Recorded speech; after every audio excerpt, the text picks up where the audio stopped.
Now let's see how we can perform some search operations in JavaScript. Okay, let's say we have our variable of test here, and then I'm having this is my test right here, and then I'm saying I want to check out for if there is a word like mine in my test. Okay, so I'm just gonna say console.log,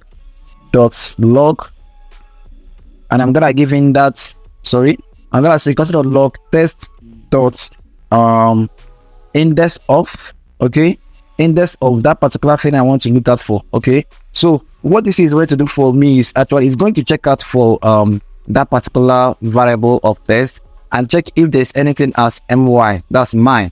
Okay, so if there's anything as my, it will go ahead and return the location of that my. Okay, so let's try to get that right now by playing this, and then it gets 8. Okay, so why did it get 8? Let's count.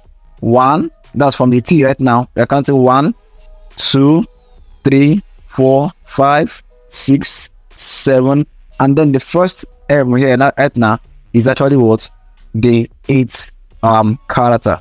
Okay, that's why it returned 8. So that's actually how it works. And then what if there's nothing, like you're searching for something that does not exist in your string?